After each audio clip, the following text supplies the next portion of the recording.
Yes, I am all bundled up. Hey Google, what's the weather like right now? Right now in Deltona, it's 48 and sunny. Today, it'll be sunny with a forecasted high of 61 and a low of 39. But today is a sad day. The Mac Mini here, it's been wiped and it's getting returned. So in the last video about the Mac Mini, I talked about how much I loved it and how I thought it was a good computer for the price. And you know what? The truth is, it still is. Even the lowest end processor, you're still getting a good amount of multi-core grunt, and you're still getting a good amount of single core performance, and it's still a quad core even if you're missing turbo boost and hyperthreading. It's still a quad core, so you're still getting some performance. It's got Thunderbolt 3 ports, so it can be expanded with an eGPU if you need to.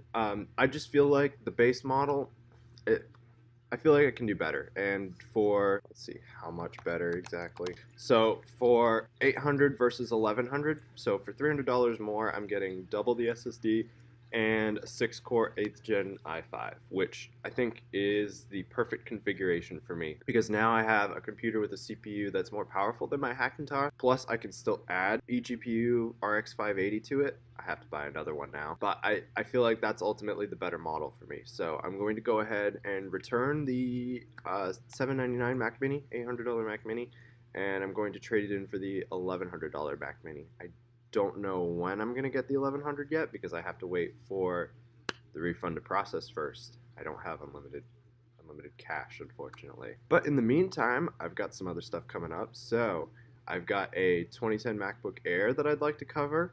I've got the Hackintosh, which I know I keep talking about the Hackintosh and doing a video on the Hackintosh, but a dedicated video on the Hackintosh probably won't happen for a long time, or until after it's beyond its usefulness, unfortunately. Um, but I do have an update. The Hackintosh is now running Mojave. I'll talk about that more in a separate video and compare the performance with web drivers to native RX 580 drivers. I'm already seeing a big performance difference in terms of just UI. Like, UI is so much better than with the web drivers. I'd still like to get another RX 580 and set up the Mac Mini and have it be an awesome office computer. The 2011 iMac, I should be getting that sometime this month, hopefully before Christmas. So I've got some videos coming up and some days off. So that's the key here, is that I have days off.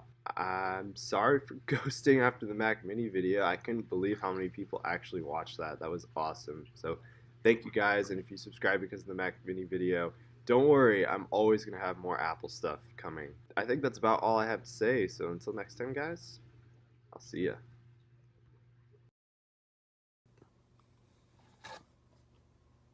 Goodbye, sweet prince. May you go on to an old grandmother who will appreciate you for probably about 6 to 8 years with how well this thing performs. For a grandma. Not for me, though. Good night.